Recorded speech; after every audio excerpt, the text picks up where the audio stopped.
The Persian Empire was crumbling, yet it did not fall in silence.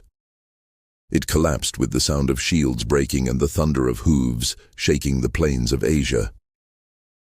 Darius III, the last king of a dynasty that had once ruled from the Aegean to the Hindu Kush, had faced Alexander of Macedon at Issus at Gaugamela, and each time the gods seemed to tilt the balance toward the young conqueror. Yet even as his empire was stripped away battle by battle, Darius refused to abandon his claim. He fled eastward, seeking allies, summoning loyalty where loyalty still smoldered, carrying with him the battered dignity of a king whose crown was slipping from his brow. Among those who rode with him was a man whose name would be forever cursed in the chronicles of Persia and Greece alike, Bessus, satrap of Bactria, a nobleman of Achaemenid blood, commander of horsemen hardened on the steppes. He was no ordinary subject. He carried lineage that tied him to the royal house and ambition that burned as brightly as Alexander's own. To Darius he appeared a loyal servant, one who had stood with him even in the shadows of defeat. Yet beneath that mask of allegiance, darker thoughts stirred. For Bessus, loyalty was a coin to be spent, not a virtue to be cherished.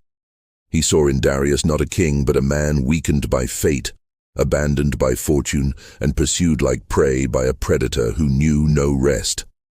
In the flight across Persia's heartlands, when Alexander's army pressed closer and closer, Bessus began to whisper treason in the ears of men who had once sworn by the great king's throne.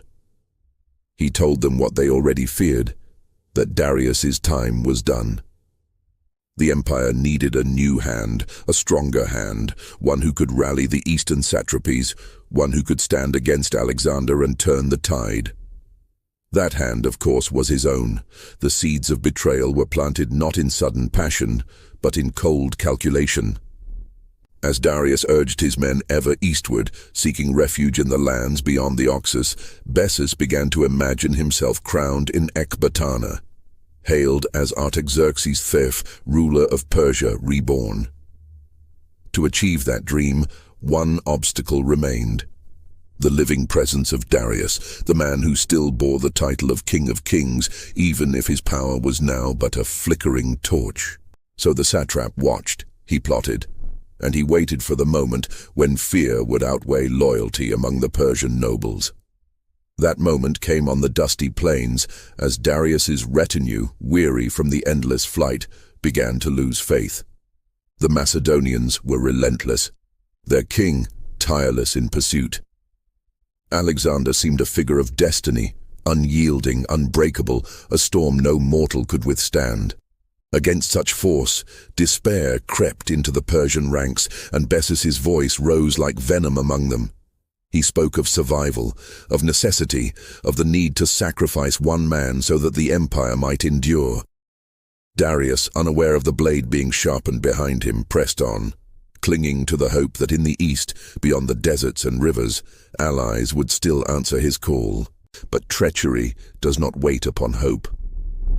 As the king's chariot carried him farther into the wilderness, the conspirators struck. They seized their sovereign, bound him in chains of gold meant to humiliate, and stripped him of the last dignity he possessed. No longer was he the king of kings. He was now a captive of his own commanders, a living shadow of his former self, betrayed by the very satrap who had sworn to protect him.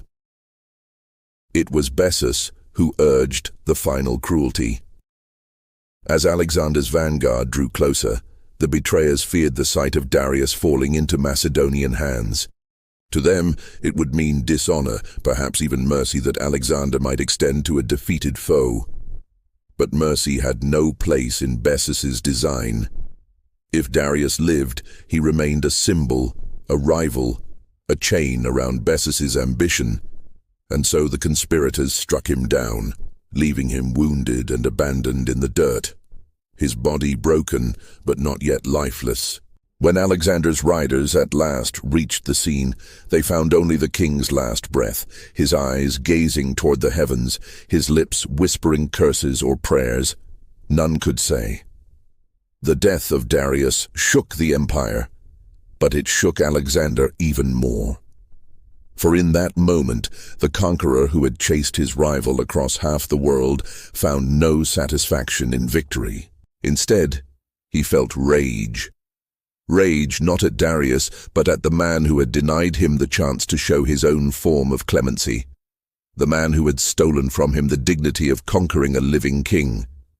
That man was Bessus. And from the moment Alexander looked upon Darius's corpse, the hunt for Bessus became not merely a campaign of war, but a crusade of vengeance. The death of Darius turned the shifting sands of empire into something darker, for it birthed a vendetta. Alexander, who had shown reverence to fallen kings before, draped the body of Darius in his own cloak, wept before the corpse, and ordered a royal burial fit for the last king of kings. To his men, it was a gesture of magnanimity. To Alexander, it was also a declaration. By honoring Darius, he claimed not only the man's memory, but also his throne. The Persian Empire was now his to inherit, but it was stained by the treachery that had cut its king down. And so the shadow of Bessus loomed, not merely as a rival, but as a defiler of royal blood. The Macedonian army, already seasoned by years of relentless campaigning, understood the fury of their king. For Alexander did not let the moment pass quietly.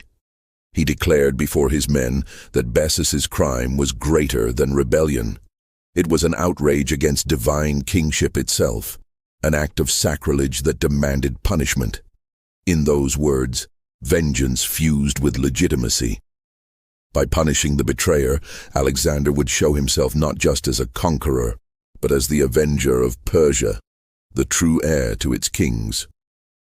Meanwhile, Bessus fled east. With the body of Darius abandoned, he proclaimed himself king under the name Artaxerxes V, daring to wear the title that history would deny him. From his stronghold in Bactria, he called upon the satrapies of the east to rally to his banner. These lands, remote and rugged, had always been half loyal to the Achaemenid throne, their mountains and rivers separating them from the western heart of the empire. To them, Bessus promised continuity, a Persian king who would resist the foreign invader, who would keep Alexander from crossing the great rivers that guarded their world. But Alexander was not deterred by distance, nor by geography.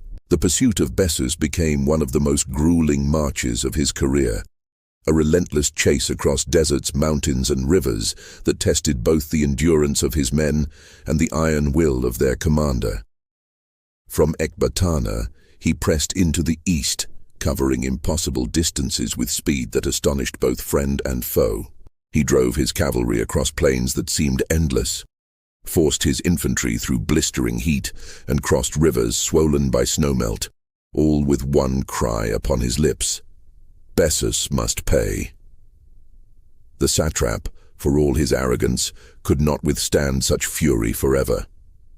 His claim as king was fragile, resting only on ambition, not legitimacy. Some satraps wavered, others secretly sent envoys to Alexander, hedging their loyalties. For in Alexander, they saw not merely a conqueror, but a rising lord who carried with him the aura of invincibility.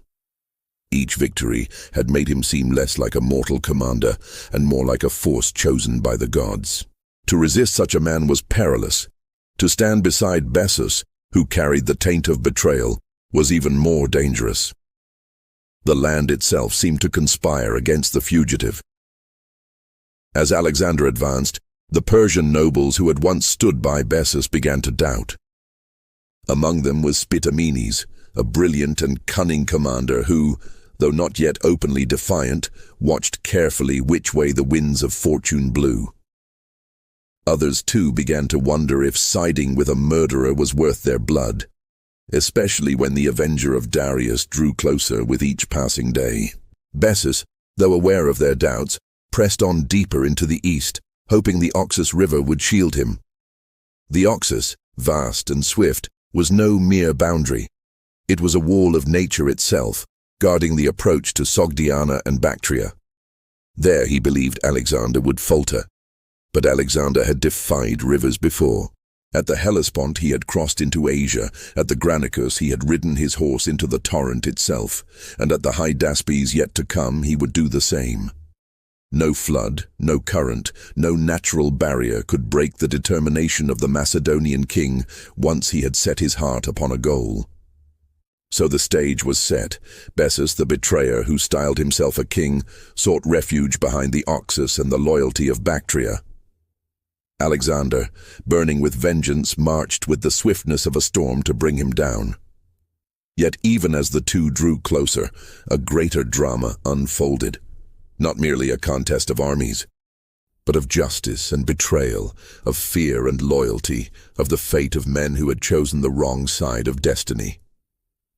And within Bessus's own circle, the seeds of his undoing were already beginning to sprout. The Oxus River shimmered beneath the sun, wide and merciless, a barrier that seemed to laugh at men who dared challenge its flow.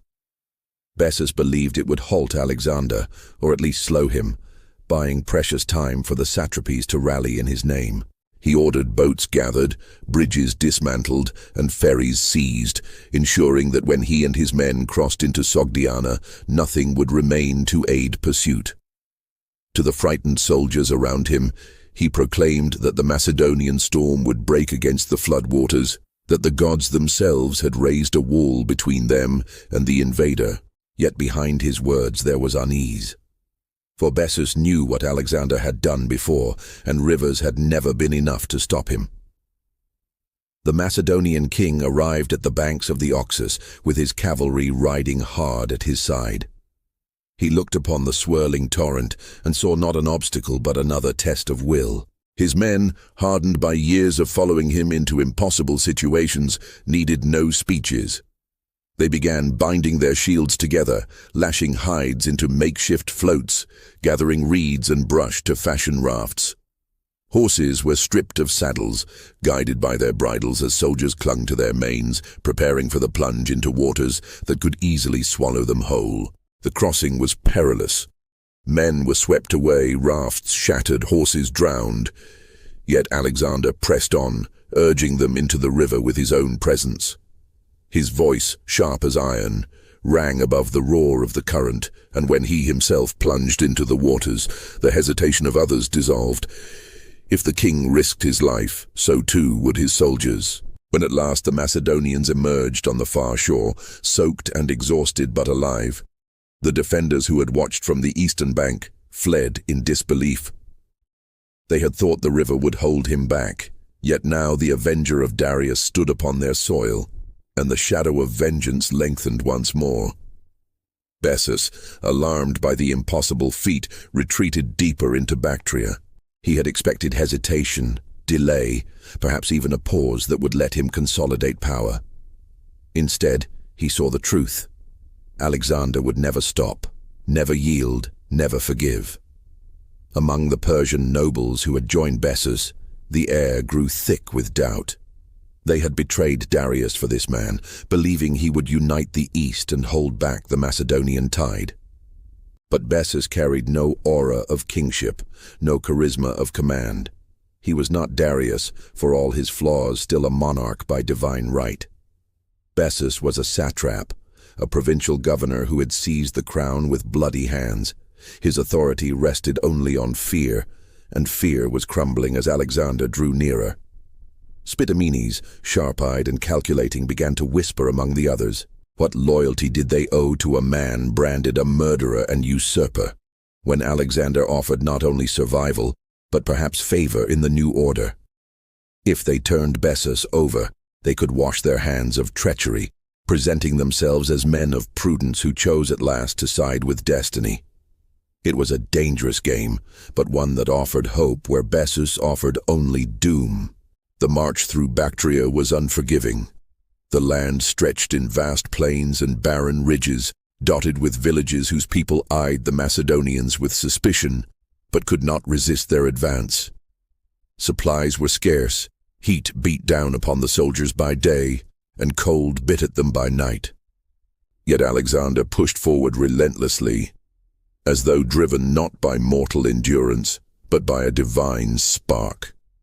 Each hardship only hardened his men further. Each obstacle only confirmed their belief that they followed a man chosen by fate. Rumors of Bessus's cruelty began to circulate. Stories of harsh levies, of executions, of a man desperate to maintain control over a crumbling allegiance. Fear can bind men for a time, but when hope offers a safer path, fear alone cannot hold them.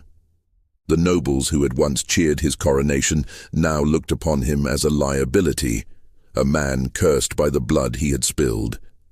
So it was that whispers turned to plotting, and plotting to resolve.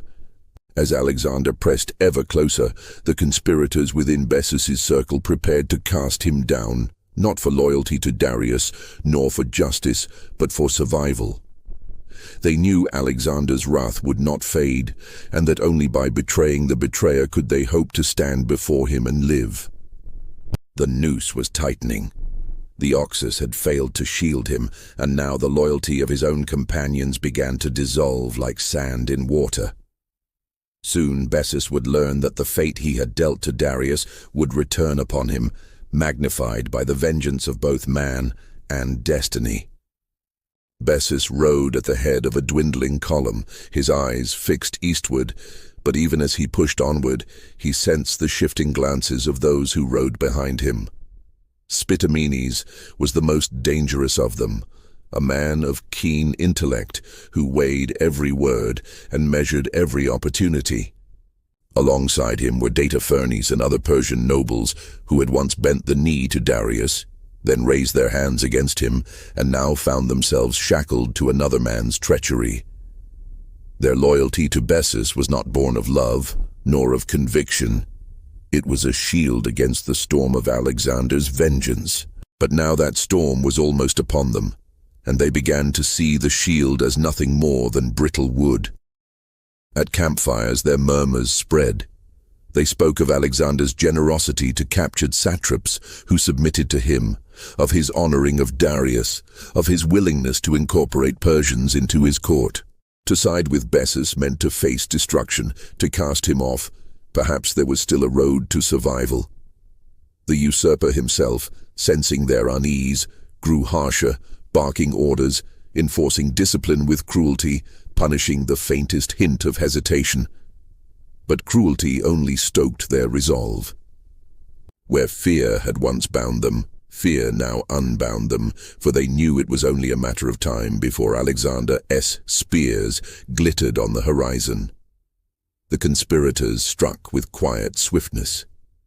In the chill of dawn, as Bessus prepared to press further into the steppes of Bactria, his own men turned upon him. They seized the satrap, stripped him of his royal robes, and bound him with rough cords. No longer was he Artaxerxes V, claimant to the Persian throne. He was Bessus once more, satrap of Bactria, and a prisoner of those who had once hailed him king. The reversal was brutal, as if the gods themselves had mocked his pretension. The nobles tore the diadem from his brow, the cloak from his shoulders, and left him standing like a criminal awaiting judgment.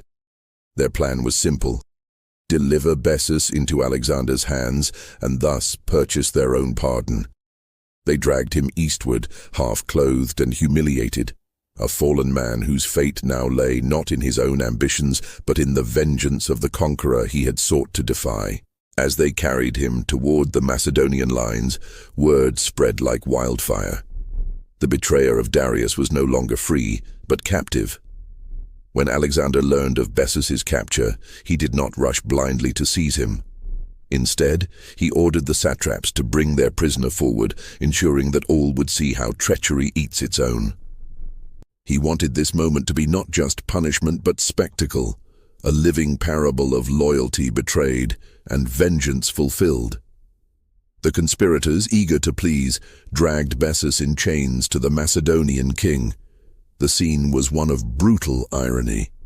Alexander, crowned with both Macedonian and Persian authority, stood as the avenger of a king he had once pursued. Before him knelt Bessus, trembling, stripped of dignity, his eyes darting with desperate calculation. He tried to speak, to justify himself, to claim necessity had driven his hand against Darius, that he had acted to preserve the empire from collapse. But Alexander was unmoved. In the silence that followed, the Macedonian king fixed his gaze upon the prisoner, and in that gaze, all knew the verdict was already sealed. The soldiers clamored for punishment, for vengeance to match the crime. They remembered Darius's broken body on the ground, abandoned to die in shame, and now they demanded that Bessus taste the same humiliation. But Alexander, ever calculating, refused to let rage dictate the terms. He would punish Bessus, but not hastily, and not as a mere execution. The man who had betrayed his king would be made an example, a living symbol of what awaited those who dared to stain the sacred bond of kingship. So Bessus was not killed on the spot. He was scourged, paraded before his countrymen, displayed as a captive in chains.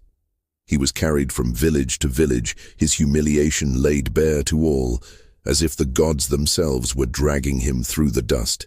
And then, when the time was right, when all of Bactria and Sogdiana had seen what became of betrayal, Alexander ordered that the final sentence be carried out. The punishment chosen was no ordinary execution. It was the ancient Persian penalty for regicide, for treason against the King of Kings.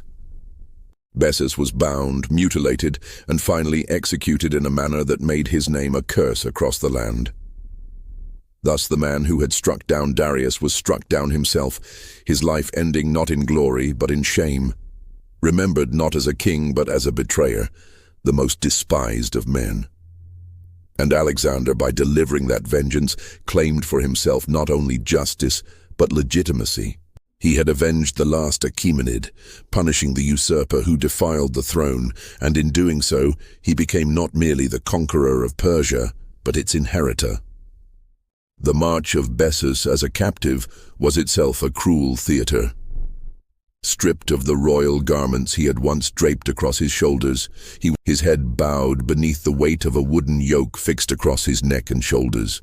His wrists were bound, his back scourged by lashes that split his flesh, and every mile deepened his disgrace.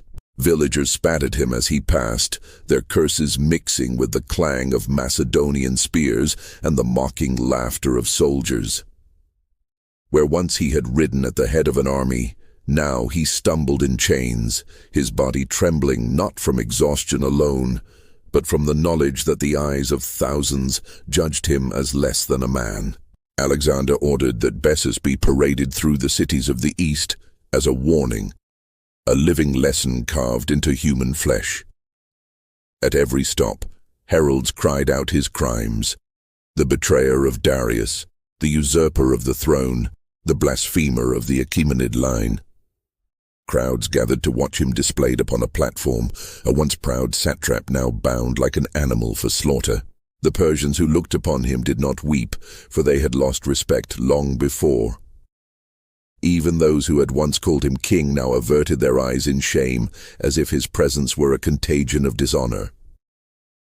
When at last the spectacle had spread far enough, Alexander decreed that the punishment should fit the enormity of the crime.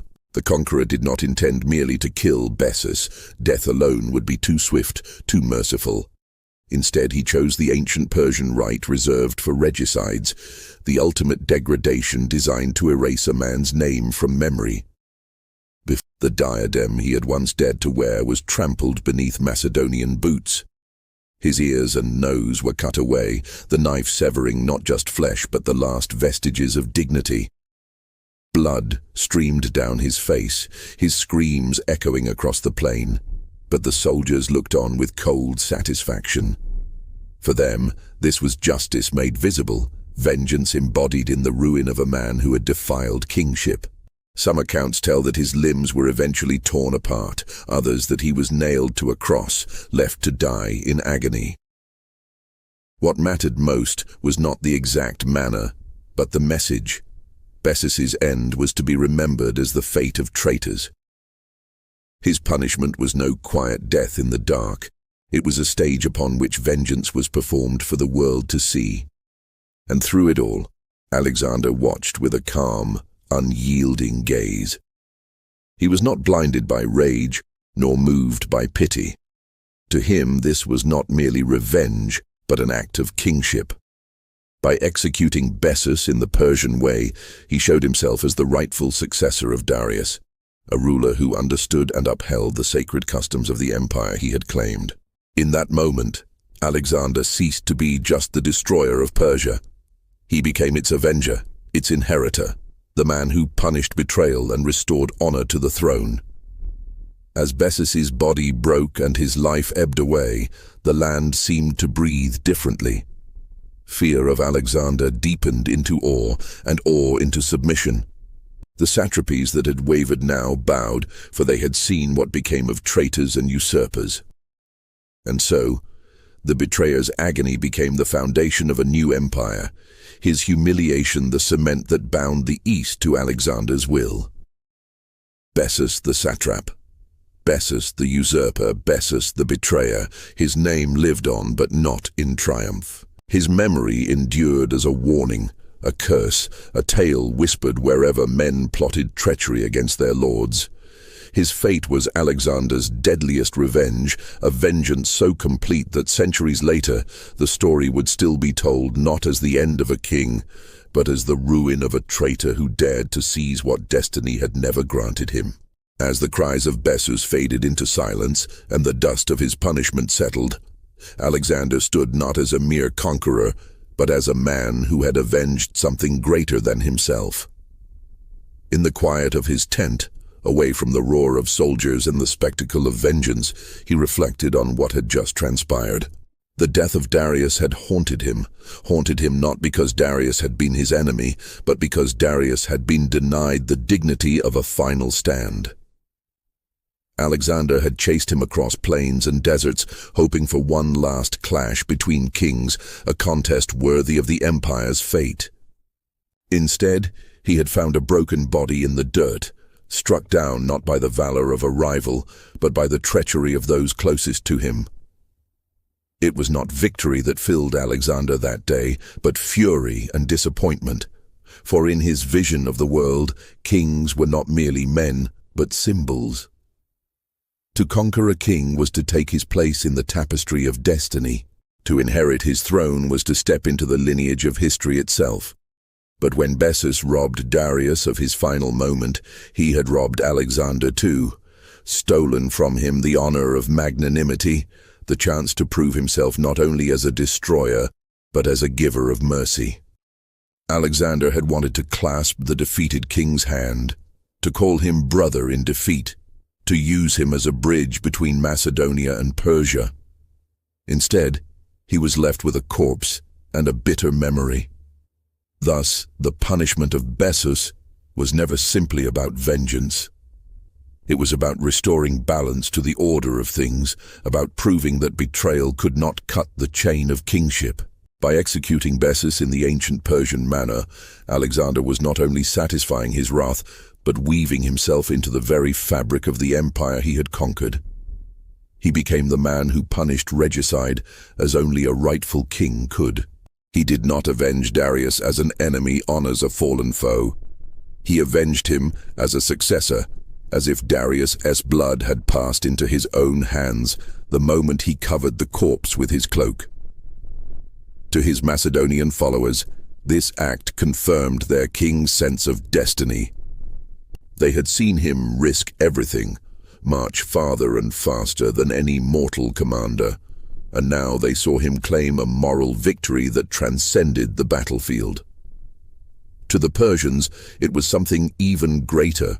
It was a signal that Alexander respected their customs, that he did not stand outside their world, but had stepped into it, wielding their laws and their justice as his own. By punishing Bessus in the Persian way, he spoke in their language, proclaimed in their symbols that he was more than a foreign invader. He was the king who had avenged the betrayal of Persia itself. But within Alexander burned something deeper, something that no proclamation could fully explain. He had long been told that he was destined for greatness, that his blood carried the fire of Achilles and the will of Zeus. In punishing Bessus, he felt that fire flare higher, as though the gods themselves had used him as their hand of justice. It was not merely about Darius anymore. It was about destiny confirming itself, about the sense that he was not just conquering lands, but shaping the order of the world. In his mind, Bessus's end was more than justice. It was a sign. Treachery had been crushed, kingship restored, and his role as the unchallenged ruler of Asia sanctified not only by victory, but by vengeance. And yet, even as he stood victorious, the East stretched out before him, filled with tribes and satrapies that would not bow so easily. The betrayal of Bessus was only one shadow among many, and Alexander knew that ahead lay struggles fiercer than the pursuit of a single usurper. Still, in that moment, with the betrayer broken beneath him, Alexander felt himself closer than ever to the role he believed the gods had written for him. Not only conqueror, but judge, heir, and avenger of empires. The execution of Bessus reverberated across the eastern satrapies like the tolling of a great bell. Word spread swiftly along the caravan routes, carried by traders, envoys, and frightened refugees. The man who had betrayed Darius was no more, destroyed by Alexander in a punishment so brutal that none could mistake its meaning. To the Persians, the act was both terrifying and reassuring. Terrifying because it showed the absolute power of the Macedonian king, who reached across deserts and rivers to exact justice with unrelenting precision. Reassuring because he had avenged their slain monarch, honoring Persian custom and proving himself a ruler who understood the sanctity of kingship. In that moment, Alexander's claim to the Persian throne stood stronger than ever. He had entered the empire as a conqueror, but now he was something more, a king by inheritance legitimized through vengeance. The nobles who had wavered now bent the knee, some from fear, others from calculation, and a few from genuine conviction that this young man from the west was indeed chosen by destiny to wear the crown of Cyrus and Darius. Yet the east was not so easily tamed. Beyond Bactria and into Sogdiana stretched lands unlike the fertile valleys of Mesopotamia or the ordered cities of Persia. Here were wild plains where horsemen roamed like spirits of the wind, tribes who bowed to no monarch, and satraps who saw loyalty as a tool rather than a bond. Among them was Spitamenes, the very noble who had helped bring down Bessus. Where others sought safety under Alexander's banner, Spitamenes saw opportunity. Cunning and ambitious, he understood that while Bessus had failed as a usurper, the struggle for these lands was not yet finished. Alexander, for all his triumph, knew the danger that lingered. The march into Bactria and Sogdiana had tested his men to the edge of endurance. The heat of the plains, the icy winds from the mountains, the endless distances between supply lines, it all weighed heavily on the army. Many of his soldiers longed for home, dreaming of Macedon's green hills and the hearths they had left behind years ago. To them, the pursuit of Bessus had seemed a necessary crusade, but now that it was finished, what more was to be gained in this alien land of nomads and rebels? But Alexander's vision did not end with vengeance. His mind was fixed on horizons farther still. India, the great rivers of the East, lands whose names whispered through the pages of Herodotus like promises of glory. To reach them, he needed the East pacified, its satraps loyal, its horsemen bound to his cause. The death of Bessus had cleared the path, but it had not secured it. In the months that followed, Alexander moved with the same swiftness that had brought him across the Oxus. He founded cities where none had stood before, stamping his presence upon the landscape like the seal of a monarch. He placed loyal satraps in command, men chosen carefully from both Macedonian and Persian ranks, a blending of traditions that bound the empire together under his name. Everywhere he went, he demanded oaths of allegiance, and everywhere the memory of Bessus' fate served as a reminder of what happened to those who defied him. Yet even as he consolidated power, resistance smoldered. Spitamenes, outwardly submissive, began to weave his web of rebellion. He stirred the nomadic Saka to arms, whispered to villages that the Macedonian king was a foreigner who would strip them of freedom, and prepared to unleash a war of ambushes and raids unlike anything Alexander's army had faced.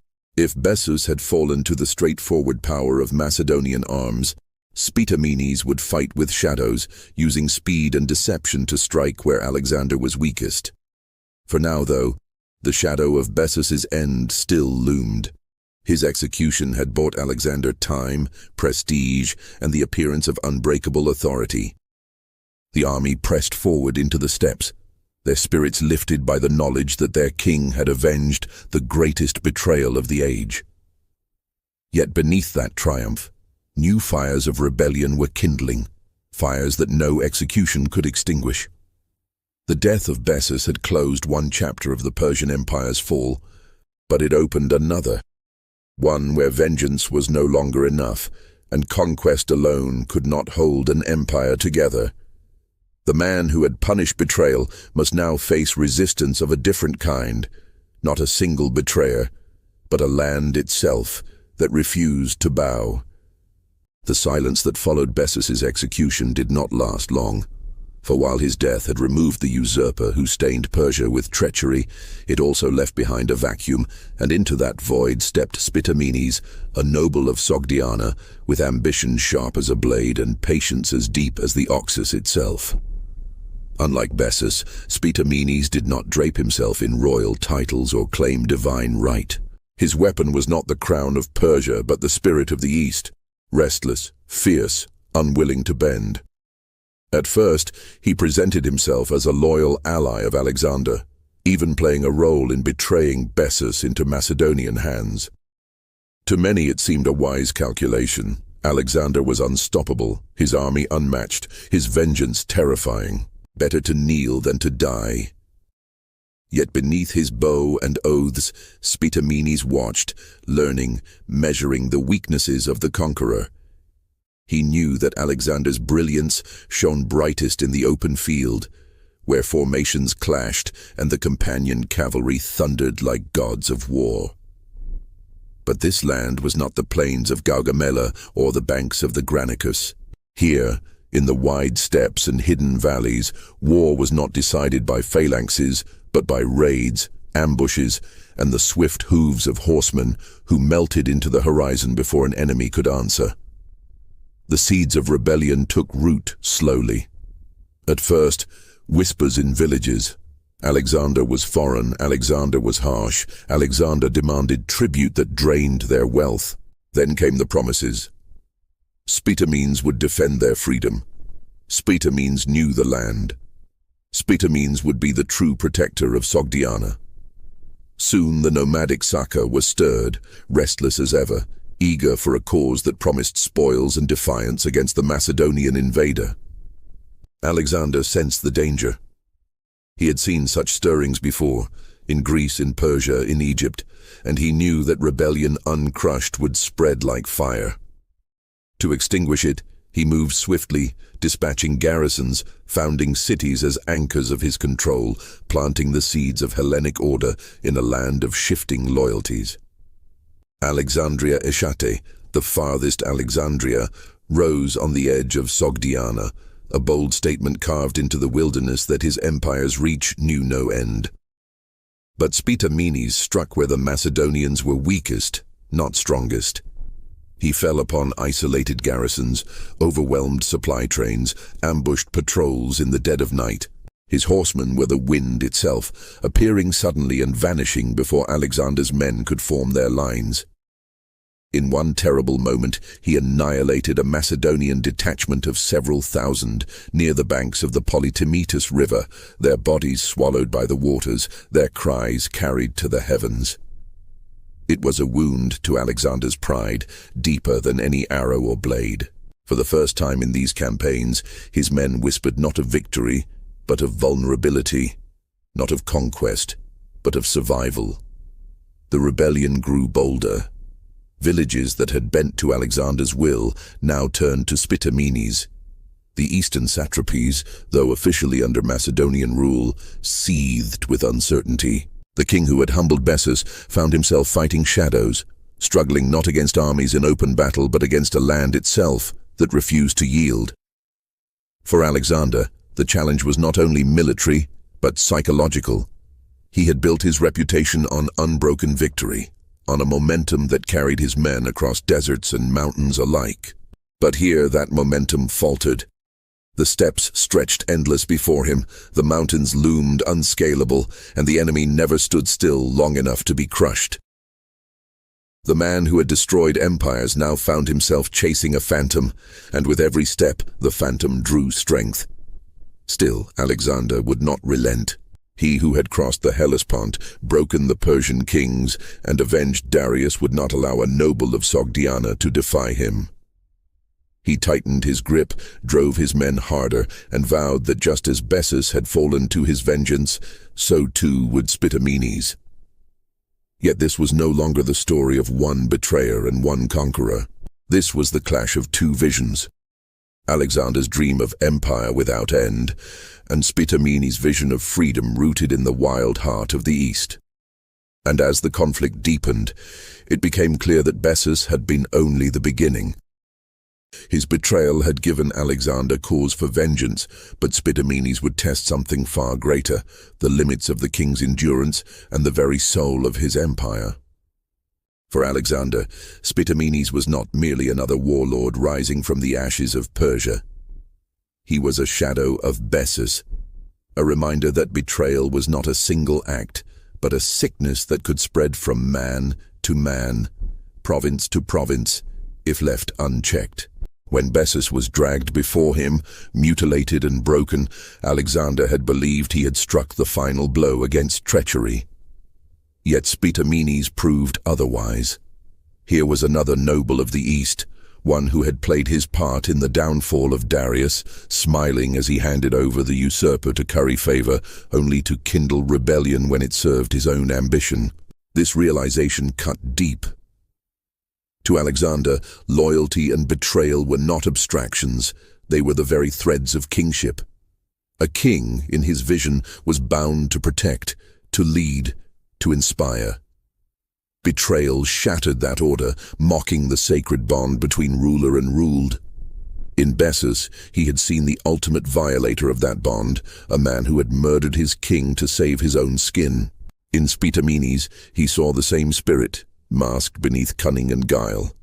A man who bowed when it suited him and struck when it promised gain. And so the war against Spitamenes became, in Alexander's mind, an extension of his vengeance against Bessus. To destroy this rebel was not only to secure the East, but to prove that the lesson of Bessus' fate would echo through every satrapy. He wanted the nobles and tribes alike to understand. Betray a king, defy his chosen heir, and your name would be erased in blood.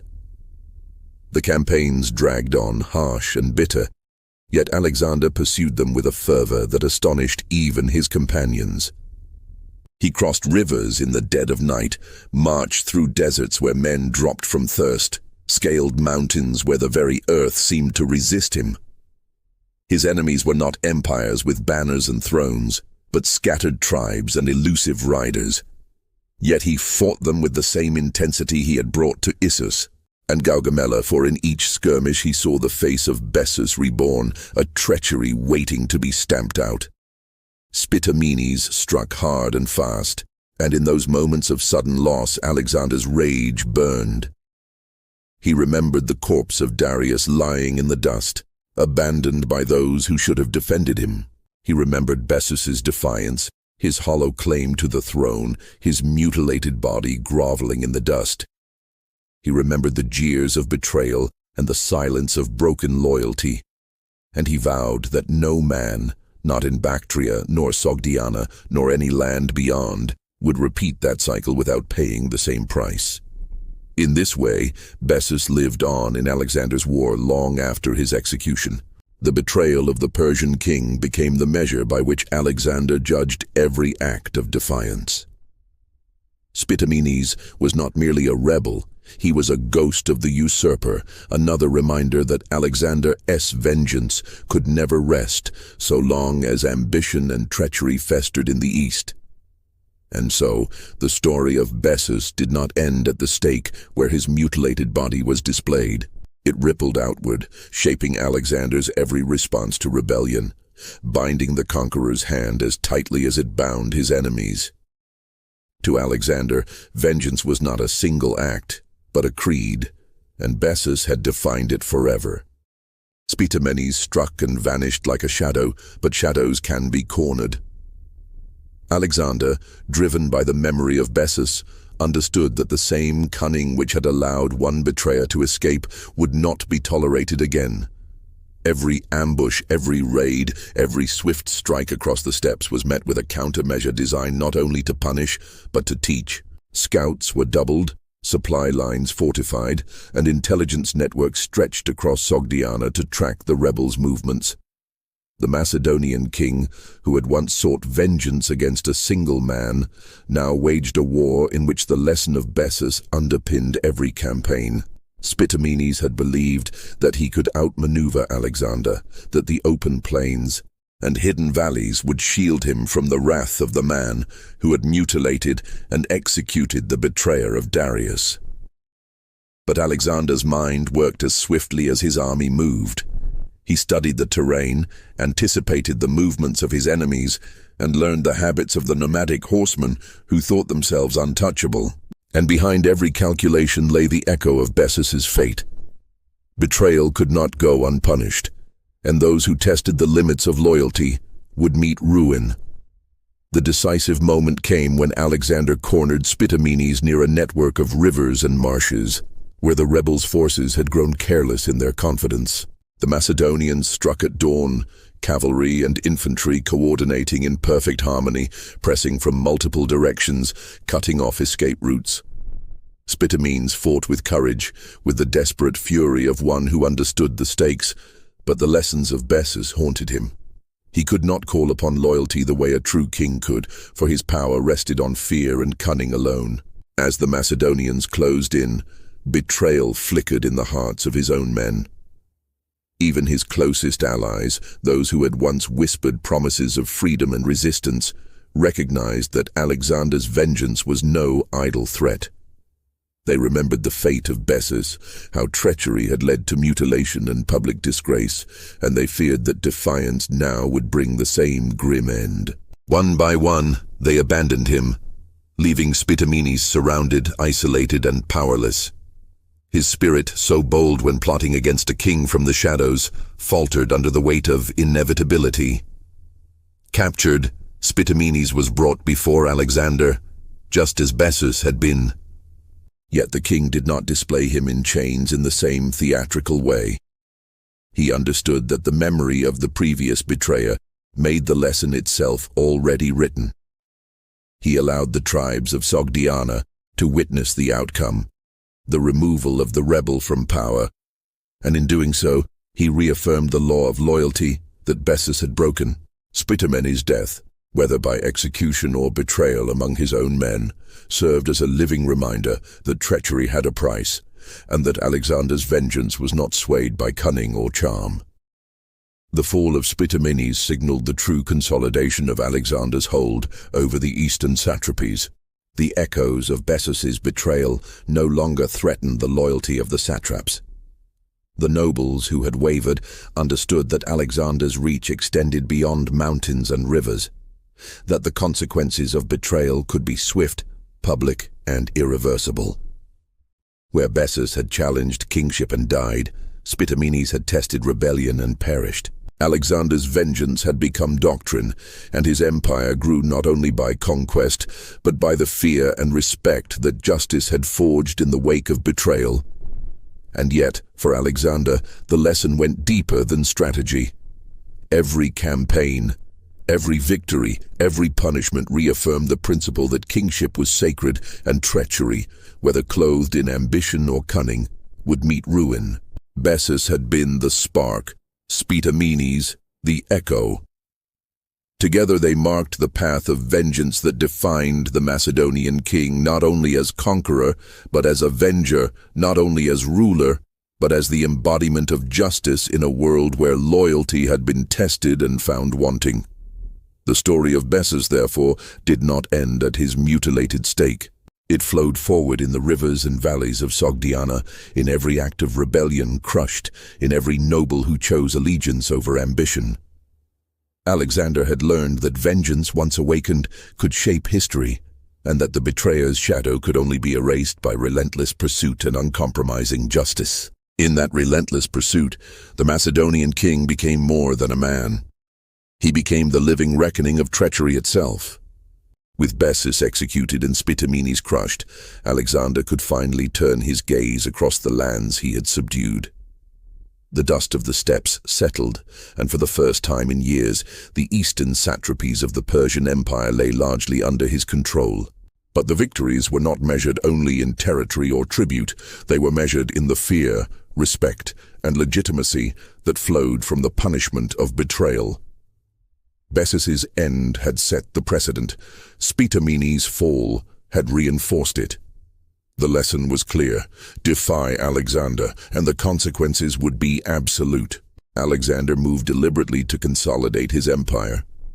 Cities rose where there had been none, fortresses anchored the plains, and garrisons spread the Macedonian presence into every corner of Bactria and Sogdiana.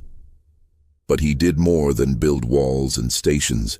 He wove himself into the fabric of Persian rule. He adopted court ceremonies, paid homage to the gods of the land, and respected local customs wherever they could strengthen his authority. By doing so, he transformed vengeance into governance, proving that he was not merely a conqueror, but a legitimate successor to the kings he had defeated. The shadow of Bessus lingered, even in his death. Alexander understood that the treacheries of the past shaped the rebellions of the present.